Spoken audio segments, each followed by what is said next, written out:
Tonight on the South Today, frustrated residents and Waikouaiti raise concerns after an increase in trucks from a poultry farm. South Island teachers hit the streets in protest as part of a nationwide rolling strike. And things were also getting loud at Otago University as hundreds of staff protest planned cuts.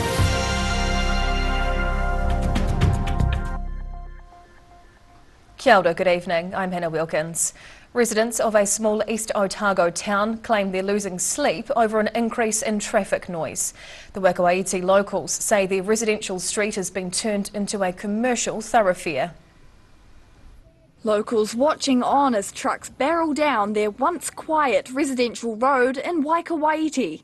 Beach Street residents are now voicing their frustrations after months of having large agricultural trucks rolling past. Mainland Poultry's main farm is situated just up the road. The company produces a third of the country's eggs. It was given non-notified consent by the Dunedin City Council to use the 4-kilometre road. But Shelley St James says the regular trucks are making the condition of the road worse, and she reckons they're a danger to children. There's a lady who lives at just down by the bus stop, and she catches the bus to work, and she finds that there are kids running across the road trying to catch the bus, and the trucks are bearing down on them. The residents voiced their concerns to Mainland Poultry at a community meeting on Monday, claiming the noise and number of trucks are disturbing the beachside community. There are people that can't even sit and have a cup of tea without having, their windows shake and their floors move. The egg trucks originally used the road only between the hours of 7 a.m. and 7 p.m, but residents say that slowly increased to 24 hours a day. The DCC says it would review the existing 50 kilometres an hour speed limit for Beach Street, with Mainland Poultry saying it was open to considering a reduction. In Waikouaiti, the South Today. And the DCC says it will review the existing 50 km per hour speed limit for Beach Street, with Mainland Poultry saying it's open to considering a reduction. All secondary teachers walked off the job today, taking part in rolling strike action across the country. The teachers are campaigning for better pay and conditions and want to send a message to the public after recent negotiations with the government left them frustrated. Strong emotions being chalked along Dunedin's George Street as teachers here joined with almost 2,000 colleagues across the South Island in rolling strike action, aimed at making their voices heard by the government. Chair of the PPTA Otago region, Amanda Elwood, led local secondary and area school teachers in the protest, chanting in the octagon before walking through the central city to write messages and listen to speakers. You can really get a visual of the feeling of our members right now. The PPTA rejected a last-minute collective offer from the government last night, which offered pay increases of 11% to 14% over 3 years. Further south, rain couldn't deter these secondary and area school teachers as they picked up their placards for the third time this year in Invercargill. Around 50 teachers gathered at Wakena Place as part of 3 days of strike action rolling up the country. PPTA President Chris Abercrombie says they're fed up. Teachers are frustrated. We're frustrated we have to do this. We're frustrated with the way that we're being treated by the ministry. They feel very dismissed by the ministry. And this is just about fighting for public education. He says the latest collective offer was unacceptable and still wouldn't cover the increases in the cost of living. We're saying, please keep our salaries up with the CPI, cost price index. Very sensible, it's been done for other areas. Why are the government not offering this to secondary teachers? Strike action continues tomorrow in the lower North Island, with the upper North Island walking off the job on Thursday before the PPTA meet to discuss their next steps. Across the South Today. Death by 1,000 cuts is what some of the signs read at Otago University's Dunedin campus today as hundreds of frustrated staff members marched as part of a stop work meeting. Colourful signs and chanting ringing through the university courtyard. Stand up, fight back! Otago University was bustling today as a 2-hour stop work meeting turned into a protest against proposed cuts to staffing in response to a massive budget blowout. Tertiary Education Union co-branch President Brandon Johnstone says it's an important debate and was pleased with the large turnout. Seeing this level of support come out, seeing that people are willing to stand up and say, this is not healthy for the university, this is not healthy for Dunedin in its whole, and this is not healthy for the tertiary education sector of New Zealand. The protesters marched from the Union Lawn to the Clock Tower building, where the University Council was meeting to discuss the likelihood of several hundred redundancies. But it is communicating with the union around its proposals. So it is encouraging that they have finally come into the table and having these conversations with us. I do wish it was before they had announced many hundred redundancies. Johnstone says as long as the University Council decides to go ahead with staff cuts, the collective unions plan to continue their fight back against them. In Dunedin, the South Today. While most people have been enjoying the sunny weather recently, it hasn't been the best conditions for hunting ducks. Clear skies mean many birds fly too high and out of range of hunters, but a group of gore friends still enjoyed a memorable opening weekend. It was game on Saturday, as the game bird season got underway for the year, hunters taking aim from their hidden positions. And for former Gore resident Jonathan Ogg, it was a day he'll never forget, as he watched his 12-year-old son successfully bag his very first duck. I think the highlight of the day is seeing my boy shoot his first duck, you know. I think we're you know, mid-morning, we've got about 17, so it's, you know, it's a, you know, fun, but not a, you know, not a record shoot, but no, very much enjoying it. The group woke up before the crack of dawn on Saturday, and despite the clear skies, they had bagged around 17 ducks by the end of the day. Got here quite early as the sun came up. Got one on the stalk here, and got a few after, so yeah, going right. The friends making the most of sunny conditions, capping off the day with a well-earned barbecue, and looking forward to more good days before the season ends in mid-July. In Gore, the South Today. FI Yakane still to come on the South Today. Dunedin's motocross world champ Courtney Duncan claims gold in Spain, and Miller's Flat school kids fill their lunch breaks with joy thanks to a brand new playground gear.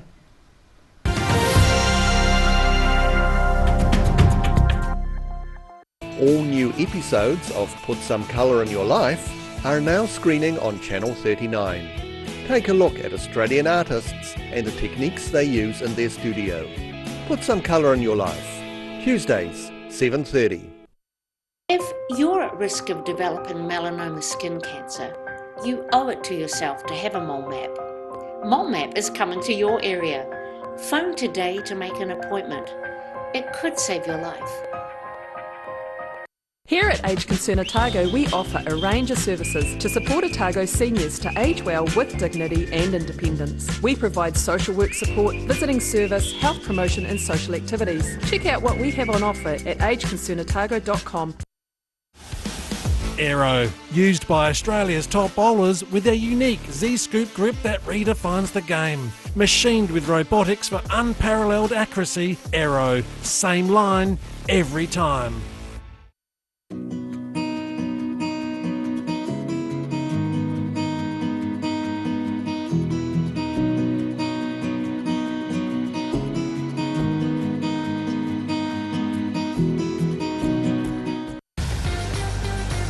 Drive away your way with 3 incredible offers on the Honda CR-V Adventure Ready range.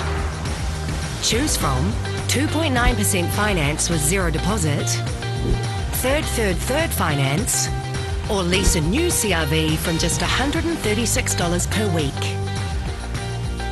These offers are only available for a limited time, so be in quick. From Honda.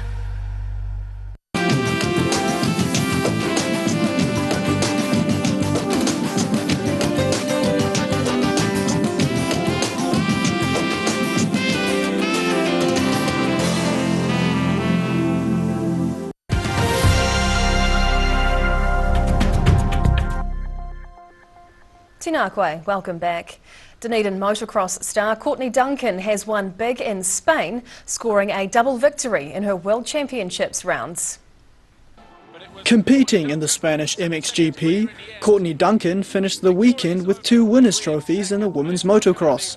She was victorious in the Madrid round and also held the coveted red plate as championship leader halfway through the season. Duncan started in third place during the first race, but managed to pass Italy's Chiara Fontanesi to claim the win. In Saturday's second race, Duncan got stuck behind in the start gate but steadily overtook her competitors to take the checkered flag by 7 seconds. Really good weekend for me, 2 wins, couldn't be more stoked, and then got the red plate. The crowd is so loud right now, but no, I'm stoked to have this back, and awesome weekend, can't ask for much more. Duncan takes a 10-point lead into the next leg of the series in France in a fortnight. Pupils at Miller's Flat School are now swinging for joy thanks to brand new playground equipment. The school's redeveloped playground was officially opened at the weekend, celebrating hard mahi by the community. Miller's Flat School pupils celebrating their new playground with an original song about the small central Otago town.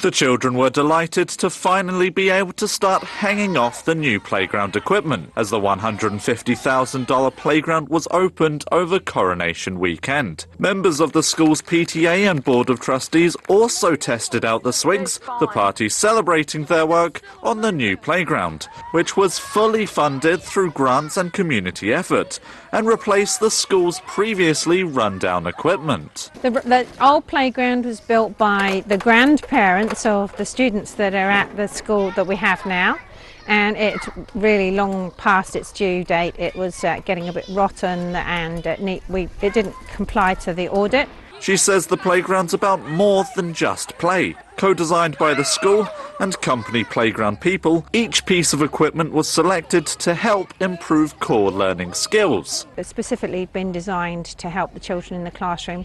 Monkey bars, for instance, is a really good tool for dexterity to help students in the classroom with their handwriting and for manipulating small objects. The playground is now being enjoyed by the school's 25 current pupils, although Spedding says there's more young people waiting to enrol next year. In Miller's Flat, the South Today.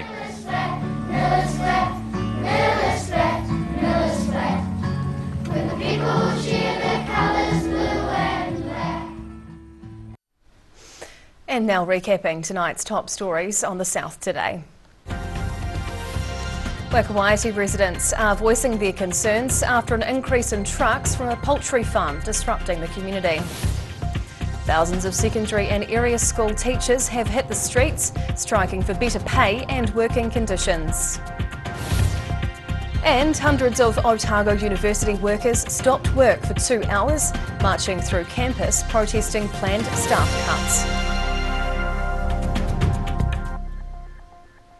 And now a look at what's happening in tomorrow's ODT, and we welcome Associate Editor Mike Houlihan. Hello Mike. Evening Hannah. What can we expect in the paper? Well, we're also covering those teachers and university staff protests. There'll be extensive coverage of that in tomorrow's paper. Great, thank you. Also breaking news, the Dunedin City Council have approved demolition permits for some heritage buildings at the south end of Princes Street. Right. These buildings have been an ongoing fight for years to try and preserve them, but it turns out that they're beyond saving most of them, so they're going to be pulled down. Okay. We've also got, we're looking at a report for the Otago Regional Council on the future of Dunedin and its how dangerously placed it is in terms of dealing with natural disasters. Okay, an interesting read in tomorrow's paper. Thank you for sharing this evening, Mike. Quite all right. And time now for a look at tomorrow's weather. The South Today weather, proudly brought to you by MoleMap, the skin cancer detection specialists. Looking at the situation, it'll be very cold for the next few days with widespread hail and sleet and snow showers to low levels on the hilltops, also watching out for southwesterly winds with vicious wind chills. Heading to the top of the South Island, strong southwesterlies and squally showers right throughout the upper section here tomorrow. Expect highs of 14 in Nelson and Greymouth and 13 degrees in Christchurch. Travelling to South Canterbury and North Otago. The strong southwesterlies are ready to rip through here tomorrow too, bringing showers at times and temperatures in the low teens.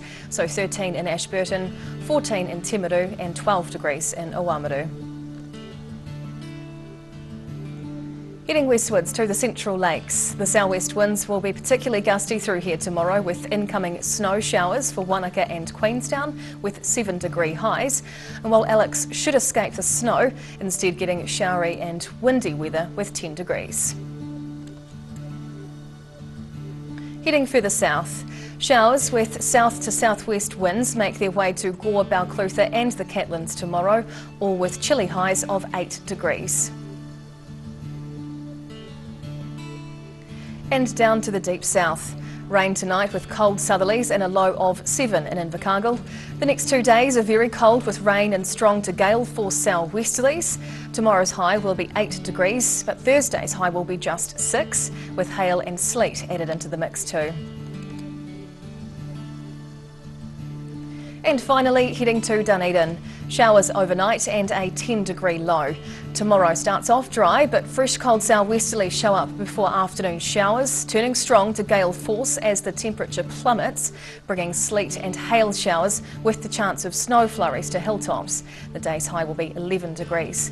Into Thursday, it'll feel wintry with more hail, sleet and high snow clearing during the day, and the southwesterlies eventually dying out, so a very cold day with a high of 6 degrees before a frosty feeling night. And that's the news this Tuesday. For the latest news and videos from the southern region, head online to odt.co.nz. You can follow Channel 39 on YouTube to catch our news bulletins on demand. And on Facebook, search for the South Today NZ to see our favourite stories from around the regions. We'll see you again tomorrow. Ka kite o pōpō.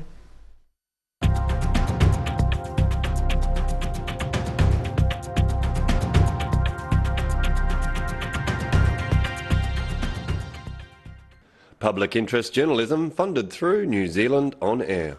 If you're at risk of developing melanoma skin cancer, you owe it to yourself to have a mole map. Mole map is coming to your area. Phone today to make an appointment. It could save your life.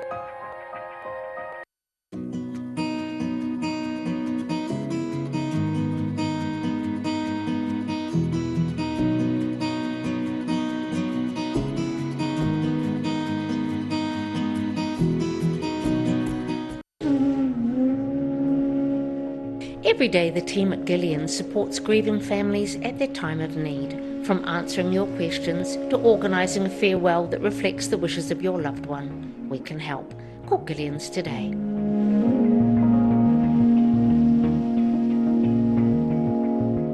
Living Well Disability Resource Centre, a not-for-profit charitable organisation and your one-stop shop for information and resources to help you retain independence. We offer a wide range of assistive products from jar openers to mobility scooters and provide assessments for Total Mobility, the half-price taxi scheme. Come and see the friendly team. You'll find us on the corner of George and Bath Streets, ground floor of Burns House. Passion, drama, competition, rivalry, marketing, numbers, atmosphere, power, fight, attack, intuition, love, hate, money, cash, millionaires, fans, and fans. Oh boy.